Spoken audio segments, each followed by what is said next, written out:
जिनके ऊपर मोहम्मद कलीम ने धर्म परिवर्तन का दबाव बनाया। इनको जाकिर नाइक की वीडियोस दिखाई जाती थी। कब से आप रैन बसेरे में रह रहे हैं और ये जो कलीम है ये कब आपके संपर्क में आया था, किस तरीके से आपके ऊपर दबाव बना रहा था? ये साल 2019 में आया था रैन बसेरे में, और उसके बाद 2020 के बाद ये रेगुलर इसका आना जाना शुरू हुआ। ये धर्म परिवर्तन के लिए कहता था मुसलमान बनो, आपको लड़की देंगे, आपको प्रॉपर्टी देंगे, आपको गवर्नमेंट जॉब देंगे, आपको शादी वादी कराएंगे, सब कुछ। हमने मना किया। उसके बाद इसने कहा कि हमारे पास और सारे ऑप्शन हैं। धीरे धीरे चलते हमने मेंटली सोचा इसको कि शायद पागल हो, हम ऐसा बोल रहा हो कोई, क्योंकि क्यों कोई धर्म परिवर्तन करे वो रैन बसेरे में आकर।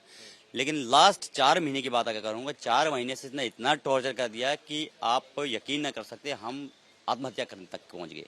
कि मैं किस तरीके से टॉर्चर करता था? ये क्या करता था, यहाँ से बाहर गया, आया, हमें बोला हाँ भाई बन रहा है मुसलमान, नहीं बन रहा। हमने कहा नहीं बन रहा, अच्छा नहीं बन रहा। गया बाहर जाकर 100 नंबर कॉल कर दी, मुझे मारा। आप एमएलसी कराए, एमएलसी कराकर वो 100 नंबर कॉल के रिकॉर्ड पे जाके एसीपी डीसीपी कमिश्नर से मिलके या किसी और पावर से मिलके हमारे ऊपर एफआईआर दर्ज की। हम अगर प्रूफ देते, हम यहाँ हमारी कोई सुनवाई नहीं थी, क्योंकि उनको ऊपर से दबाव करते थे। लेकिन लास्ट अब जब डीसीपी साहब ने हमारी सुनवाई की, हम उनके शुक्रगुजार है कि हमारी सुनवाई की, वो आज हमें न्याय दिया है। किस तरीके से आप लोगों के ऊपर दबाव बनाता था, क्या कहता था हिंदू धर्म के बारे में आपसे? हिंदू धर्म के बारे में कहता था कि आपकी जो मूर्तियां हैं ये पत्थर है, आपका धर्म कुछ है नहीं, आपको जलना है। हम देखिए, हम मुसलमान हैं, हम जन्नत में जाएंगे, आप भी जन्नत में जाएंगे। आप मुसलमान बनिए, अपने साथ 3 को और को बनाइए, 4 को मुसलमान बनाइए, आपका काम पूरा हो जाएगा, आपको अल्लाह जन्नत देगा। हम तो ये करते नहीं है। और भी कोई तरीके अपनाता था किसी तरीके से ब्रेन वॉश करने के लिए? वीडियोस दिखाता था, क्या इसका तरीका होता था? मॉडस ऑपरेंडी क्या थी ब्रेन वॉश करने की? इनके पास कोई जरूरत ही नहीं ब्रेन वॉश करने की। इनके पास जो वीडियो आती है ना, उस वीडियो को अगर आप 1 घंटा देखेंगे और 1 घंटे 5 मिनट या 1 घंटे 10 मिनट के अंदर आप खुद ही मुसलमान बन जाएंगे, आपको कंफर्म है। अच्छा, किस किस की वीडियो दिखाता था? जाकिर नाइक की? जाकिर नाइक की वीडियोस है वो, और वो आम वीडियोस नहीं है। उसमें यूट्यूब में मैंने काफी ढूंढी, वो लिंक है ही नहीं यूट्यूब में। हाँ। अच्छा, तो वो लिंक ये स्पेशली आपको देता था कि जो देता नहीं, अपने मोबाइल में दिखा सकता किसी को भी, दे नहीं सकता। देगा तो वो पकड़ा नहीं जाएगा कभी। वो लिंक हमारे पास है ही नहीं, वो है चीजें। इतने टाइम से आप लोगों के ऊपर इस तरह की एक्टिविटी चल रही थी, आपस में और लोगों को के ऊपर भी दबाव बनाता था रैन बसेरे में? मुझे ये पता नहीं था उस किस किस पे दबाव बना रहा था, मुझे पता था। फिर जब बीच में पता लगा, और बीच में ये लड़का जो को दबाव बनाया, ये शेल्टर होम छोड़कर मेरे शेल्टर होम में आए रहने, तो तब हमें पता लगी हम एक ही कंडीशन 3 गुजर रहे हैं। तब हमने सोचा कि अब हमें कार्रवाई करनी चाहिए। नहीं, अगर मुझे पता मैं अकेले को परेशान कर रहा, मैं अभी भी नहीं करता कंप्लेंट, ये लड़का भी नहीं करता। यानी कि अलग अलग रैन बसेरों में जाकर अलग अलग लोगों को ब्रेन वॉश करने की कोशिश करता है धर्म परिवर्तन। बिल्कुल बिल्कुल ऐसा ही है। अगर इकट्ठा सबको करेगा, सब तो उसको मारेंगे फिर पकड़ के। अब ये थोड़ी पता किसको क्या कर रहा है, हमें अब पता लगा। हम 3 लोग इकट्ठे हैं। इस्लाम के लिए क्या बताता था आपको? मतलब वो क्या मॉडस ऑपरेंडी क्या होती थी, क्या कहता था कि क्यों इस्लाम धर्म अपनाओ? इस्लाम दुनिया में अकेला ही है, बस और कुछ है ही नहीं। सिर्फ इस्लाम ही आया दुनिया में, पहले सब कुछ इस्लाम ही है, इस्लाम के सिवाय कुछ है ही नहीं, ये कह रहा था। मगर हम नहीं कहते, हर एक व्यक्ति का अपना धर्म है। किसी को धर्म कबूल करना वो अपनी मर्जी से कर सकता है, हम नहीं कहते। हमें जोर जबरदस्ती अगर कोई करे, हम तो मर जाएंगे, नहीं करेंगे। क्योंकि अगर हम हिंदू में, शर्मा में पैदा हूँ, हिंदू हूँ, पंडित में पैदा हूँ, पंडित में रहूंगा। मुझे कोई जरूरत नहीं है अभी कोई और कास्ट बनने की। शुरुआत से या इसी रैन बसेरे में रह रहे हैं कई सालों से? मैं शुरुआत से इस रैन बसेरे हूँ, 9 साल से यहाँ पे हूँ मैं। 10 साल हुए टोटल दिल्ली में, 9 साल से यहाँ पे हूँ मैं। और मुझे डर इसलिए नहीं, मैं ओपन बोल रहा हूँ कि मुझे क्या करेगा कोई, ना आगे ना पीछे कोई। मैं मर भी जाऊंगा, मेरा कोई फर्क नहीं है। हाँ, उन लोगों को डर लगता है, उनकी फैमिली है, मुझे कोई डर नहीं। मेरे को मरना तो एक ही बार है, मुसलमान बन के मरूं, हिंदू बन के मरूं, कोई और कास्ट बन के मरूं, मुझे कोई डर नहीं है।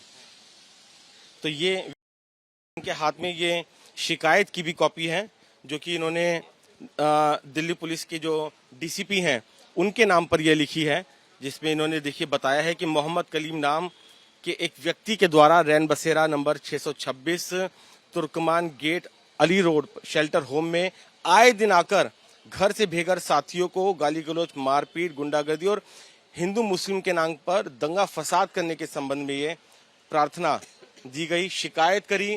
पुलिस को जब फैक्ट्स का पता चला, तब पुलिस ने मोहम्मद कलीम को गिरफ्तार कर जेल भेज दिया है। भी इस वक्त हमारे साथ मौजूद है। आपके ऊपर भी ये जो मोहम्मद कलीम है लगातार दबाव बना रहा था धर्म बदलने के लिए, क्या कहता था आपसे? तो मेरे को तो जाकिर नायक का वीडियो दिखाता था तो और कहता था जे तुम धर्म बदल लो, नहीं तो तुम्हें कन्हैया का तरह जैसा हुआ है सरकलम तुम्हारा भी कर दिया जाएगा। और कह रहा था जे धर्म परिवर्तन कर लो, हम तुम्हें बहुत कुछ देंगे और विदेशी फंडिंग भी जो आते हैं मेरे पास वो देंगे। वो तो मदरसा का कलेक्शन करता था वो, तो वो भी करते थे, कलेक्शन करते थे, तो तुम्हें जो है वो देंगे। क्या किस तरह का प्रलोभन देता था कि क्या क्या आपको सहूलियतें देंगी, क्या आपको प्रलोभन दिया? नौकरी और पैसे वैसे देंगे। मैं तो कैटरिंग का काम करता हूँ, छोटा सा कैटरिंग चलाता हूँ, और वो ये धमकी देते थे। कहाँ पर आपको मिलता था वो? क्या रैन बसेरे पर ही यहाँ आकर आपको धमकाता था या आपको इस तरीके से ब्रेन वॉश? दूसरे जगह मिलते थे, हज मंजिल बोल के एक जगह है, तो हज मंजिल में मिलते थे, तो वहां से डराता था, धमकाता था वो वहां पे। और उनके साथ एक चेन है, ग्रुप है, वो ग्रुप ने भी ऐसा करता था, मेरे साथ टॉर्चर करता था। उसके बाद मैं भाग के पास आया तो इनके पास भी वो फोन करता था, इनके पास आके बोलता था, इनको विकी के पास भी बोलता था, और ये धर्म बदल लो, धर्म बदलने के लिए बारे में बोलता था। हम मर जाएंगे, धर्म नहीं बदलेंगे, हम एक जगह में कायम है, धर्म नहीं बदलेंगे। और डीसीपी साहब ने मेरा बात सुना, एसपी साहब ने भी सुना, ऐसा ऐसा बात है, तो उन्होंने सारा कुछ देख के उनकी जांच की, उसके बाद उनको जेल भेज दिया गया। तो मैं चाहता हूं जो प्रधानमंत्री और गृह मंत्री भी पूरे दिल्ली में जो रैकेट चल रहा है, कृपया करके एनआईए को इस जांच में लगाए और जितनी भी दोषी हैं इनको पकड़े। दिल्ली में बहुत बड़ा रैकेट चल रहा है, ये बहुत बड़ा, दिल्ली में बहुत बड़ा रैकेट चल रहा है। ये बताएं सुरजीत भाई कि किस तरह की आपको वीडियोस दिखाता था और क्या क्या कहता था कि हिंदू धर्म के बारे में आपको किस तरीके से ब्रेन वॉश करता था? वो ब्रेन वॉश करता था जे अब हिंदू धर्म देवी देवता को हिंदू मानते नहीं, हिंदू को मानते नहीं है, आप कृपया करके मुसलमान में कन्वर्ट हो जाइए, आप धर्म बदल लीजिए। हमने धर्म नहीं बदलेंगे। जाकिर नायक का वीडियो देखा था, मर जाएंगे धर्म नहीं बदलेंगे, हम उस पर कायम हैं। किस तरह की वीडियो आपके मोबाइल पर भेजता था? अपने मोबाइल पर? ना, वो दिखाता था, अपने मोबाइल से दिखाता था, यूट्यूब में जाकिर नायक का वीडियो दिखाता था, यूट्यूब से ले आता था, वो कहाँ से ले आता था मुझे पता नहीं, और जाकिर नायक का वीडियो दिखाता था और प्रलोभन देता था जे मैं तुम्हें ये दे दूंगा, वो दे दूंगा। हम बोले नहीं चाहिए, हम मर जाएंगे, जाकिर नायक का वीडियो नहीं देंगे। बाद में कहता है तुम धर्म नहीं बदलोगे तो कन्हैया का कैसा हाल हुआ, सर कलम कर दिया गया, ऐसा तुम्हारा भी सर कलम कर दिया जाएगा। तो ऐसे में डरता था, तो इस वजह से मैं वहां से विक्की भाई के पास आ गया।